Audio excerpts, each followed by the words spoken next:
That's what happens.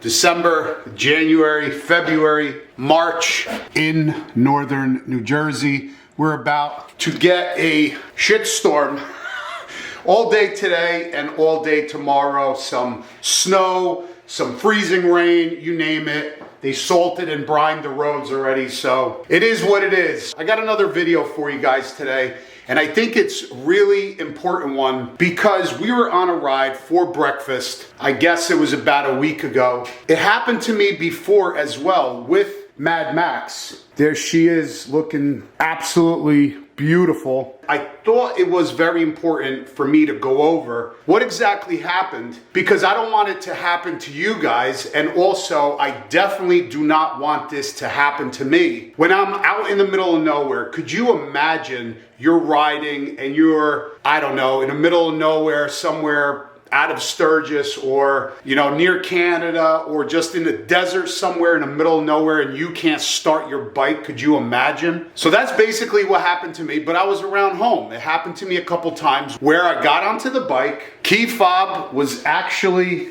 in the cubby. Yes, I know I shouldn't have it in there, but that's where it was. And I couldn't start the bike. If you guys don't know, I will tell you guys now, I have the Kraus T-bar set up with the triple tree right there, so it eliminates the ignition switch. As long as I have the key fob on my possession, all I have to do is hit start run switch into the run position, and basically I could start the bike. So it actually operates like a CVO. So having said that, I sit on the bike, key fob is in the cubby, I hit the bike into the run position and nothing happens. And I'm like, what the hell's going on? I only have 1,500 miles on Mad Max and the battery is basically brand new. And I'm like, what the hell is going on? So then I wait a couple seconds, then boom, I put the switch into the run position and all the lights pop on and I'm able to start the bike. So upon a little further investigation, a little research, what I found out, I'm gonna go over actually two things. The one thing is, I think, really important that I haven't done yet that I will do right now. And if you guys don't know about it, stick around so this way you guys don't get caught up into the same situation. But what happens is if you have your key fob within too close of a proximity to your phone, and I put my phone right there onto the quad lock, that's wireless charger right there. Then I have my Xumo XT satellite navigation unit that gets locked onto there. If you have your key fob too close to your phone, believe it or not, the signals between the phone and the key fob could get distorted and you won't be able to start your bike. So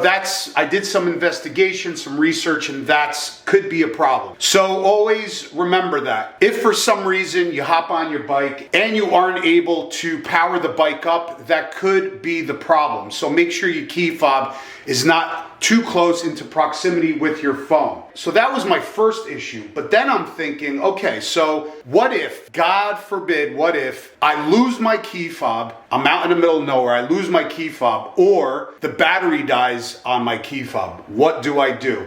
And honestly, I never got into a situation like that before where I had to actually start the bike without the key fob. So this is like something that is silly, but yet it's not. Nobody really worries about it. Maybe some of you guys know how to start the bike with a pin, but I'm sure a lot of people don't. And I'm sure a lot of people, when they purchase their bike, they bring it home, and whether the salesperson at the dealership didn't go over it, sometimes it happens, sometimes it's overlooked. Maybe you guys do know about it, but if you don't know about it, that's what we're going to do today, because I have not yet changed my PIN code on my bike. I know what the PIN code is because I know what the dealership here, Bergen Harley, does as far as what they use for a PIN code. So we're gonna actually change it to my personal PIN code. I know it's kind of a simple video, but yet it's so important. And like I said, I haven't even really done that for myself yet. I haven't changed the PIN code.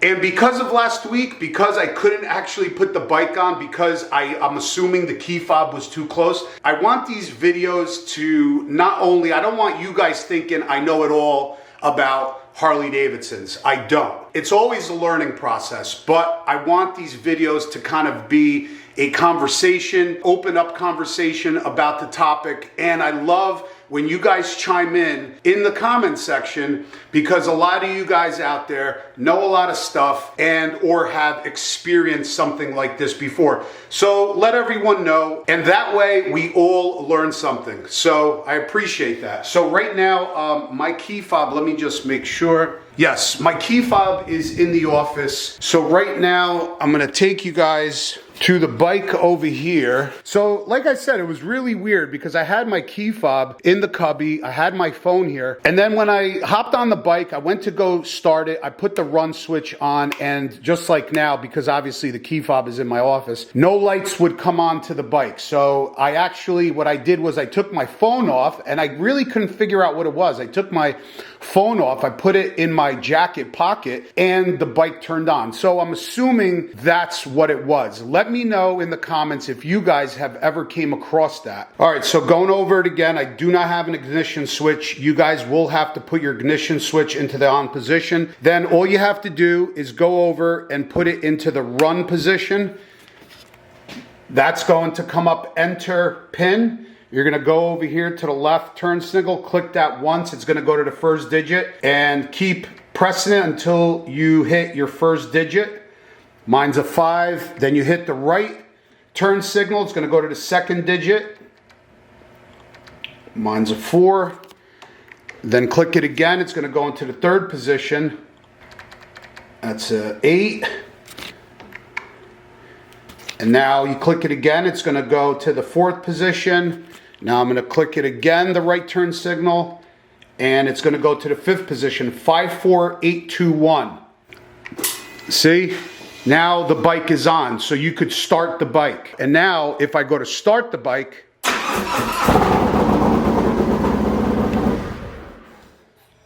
oh, can't do that inside the garage too long. I'll knock the house down. But anyway, you know, I just wanted to show you guys that because I think it is really, really important, because I myself, I'm going over these things just like the last video, the EITMS video. If you guys didn't check that out, that is a pretty cool informational video with the engine idle temperature management system, how it shuts down the back cylinder. And I never really used that, but now I will. And just like starting your bike with the pin code, you know, I was thinking about that a week ago when this happened to me. I'm like, and mind you, all 30,000 miles last year, past 16 months that I did on Silverback, I never came across that problem. But it can happen at any time. The battery dies on your key fob. Obviously, Harley only gives you one key fob now.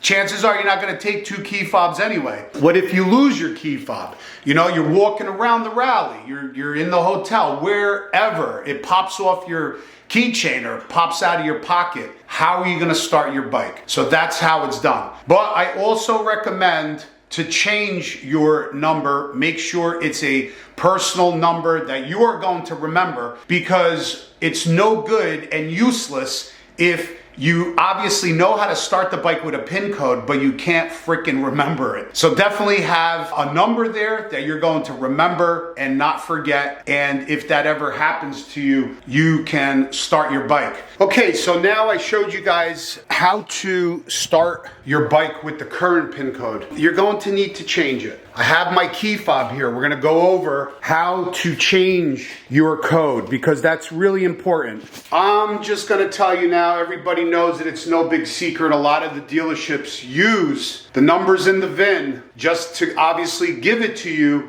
So obviously it's not forgotten, but they do tell you to change your code immediately or once you get home to change it. So I'm not like revealing this huge secret. Mostly everybody knows that the dealers use the numbers from the VIN numbers so they don't forget them for the pin code. So make sure that you guys change it. It's very important. This is huge because you guys should change the code immediately. Like, do it as soon as you finish watching this video or you get home from work. Change your friggin' code. I'm telling you right now, because the Harley community don't get me wrong, is absolutely fantastic. It is a brotherhood, it is a culture, but it doesn't matter. If somebody wanted your damn bike and you did not change your PIN code, chances are they're going to take it and they don't have to lift the bike up, tow it away or anything. They'll ride off with your damn bike. Okay, so to change your code, we're gonna cycle through the stop run switch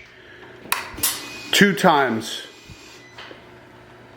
And then we are going to press the left turn signal button twice.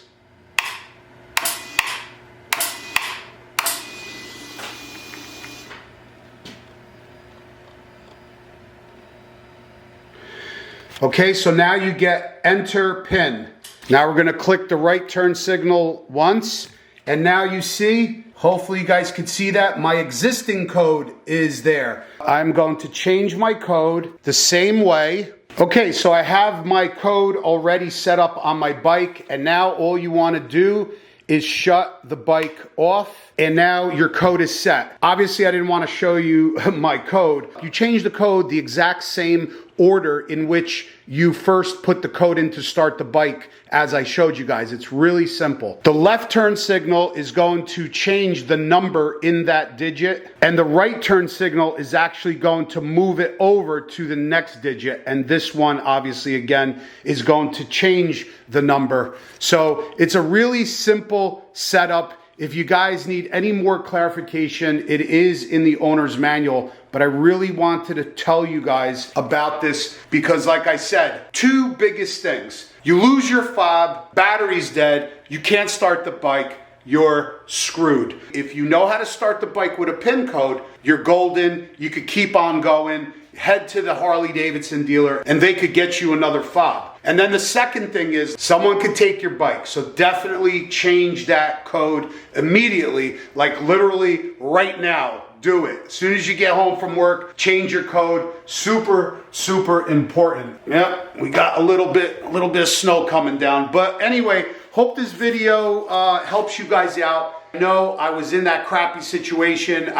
We were waiting at the diner. We went and got breakfast and the ignition wouldn't turn on. And I guess it's the electromagnetic interference between the phone and the fob that just prevented the bike to sense the fob. So if that ever happens to you, take the fob and put it in your pocket or put it away from your phone, separate the two, and definitely change the PIN on your bike. And make sure you know how to start the bike in case you lose your fob. What do you guys think of Mad Max, huh? Hope you guys are doing well. And I just can't wait another 2 months because we will be in Daytona. Thanks for watching, guys. I appreciate you guys so much. Love you. Peace out. See you guys on the next one.